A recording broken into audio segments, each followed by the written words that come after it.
Now in this chapter we're going to talk about video in Adobe Photoshop. And CS5 has some video capabilities now. And since this overall tutorial is not really about video, we're just going to touch on some things and talk about the basic functionality of video. And then after that, you're kind of on your own. And also, for the most part, Photoshop is a 2D program and has some 3D in it and has some video. Obviously, there might be some better options in software for you to go to one of those other practices like 3D or video like After Effects, or to an actual 3D program like Maya or what have you.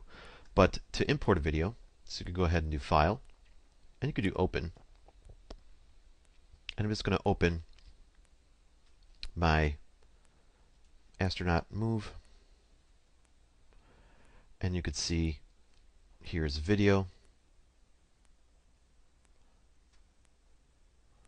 And then I also have a video layout, which I clicked and it has our timeline. Now the timeline can be found under Window, Animation. And then also associated with that, we have Layer, Video Layers, and New Video Layer from File, New Blank Video Layer, Replace Footage, Interpret Footage, and so on. So those are the two areas where you can find video stuff. And then we have our Layers panel here, which has our video in it. We have a layer thumbnail with a little video clip in it. Now if we double click our layer, we get our layer style just like any other layer. And then if we want to apply effects to this image, we can, but we have to treat this as a smart object. We have to do Convert for Smart Filters,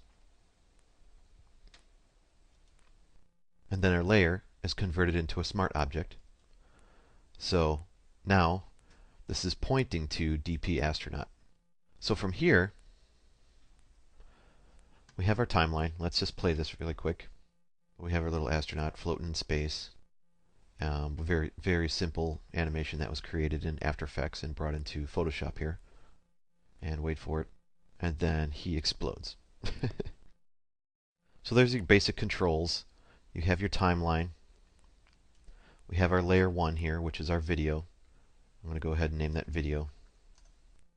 And at the bottom we have our play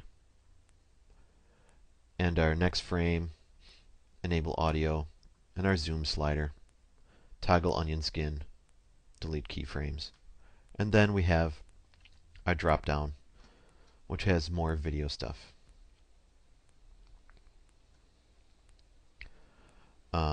So we're just going to do some simple color correction on this and do like a fade in and a fade out, and nothing too crazy because, again, this video is not all about video editing and motion design and using After Effects or any of that stuff.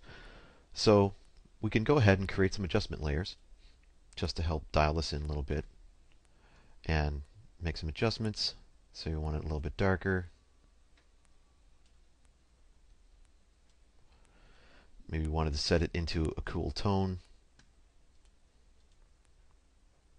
So it's in space. And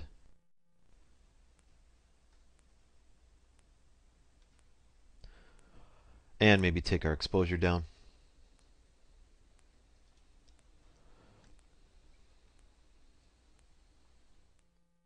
Then we could sort of thumb through and see what we got here. Now that this is a smart object, we can go ahead and double click. And we can use layer styles as well. We can do a color overlay, gradient overlay. So let's put a vignette on this.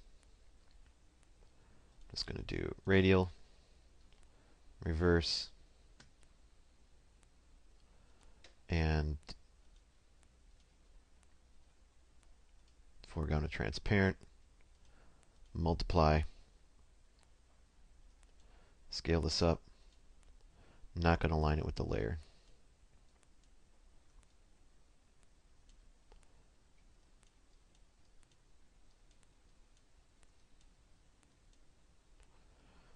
And tweak my gradient a little bit.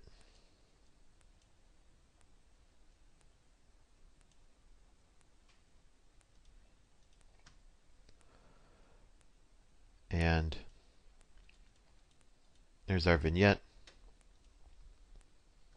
And then let's do a quick fade in and fade out, and I'm going to do that by making a solid color. I'm just going to make it black. And then we're going to create some keyframes here really quick. So if we open up our layer in our timeline, we have opacity. We could set that. Move our thumb in. And we could go ahead and change the opacity right here by our opacity. And we have our fade in, fade out.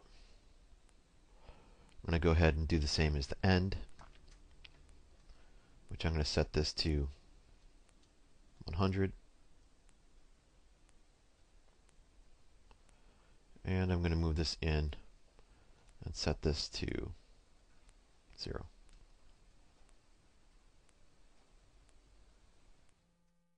And there we just tweaked our animation. It's very simple. And once we have something that we want, we could also move objects. We have position, opacity, style, and these things can all be animated and keyframed. Now, when we're ready to export, we can just do File, Export, Render Video, and we could select our folder.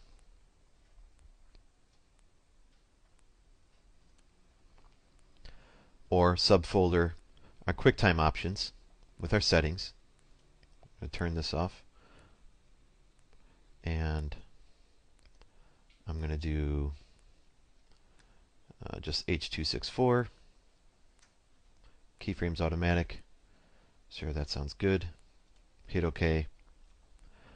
And then we have image sequencing if we want, starting at numbers,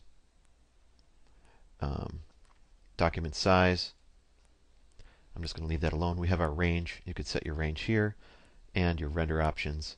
And let's go ahead and render. So we jumped ahead. There we have our new video.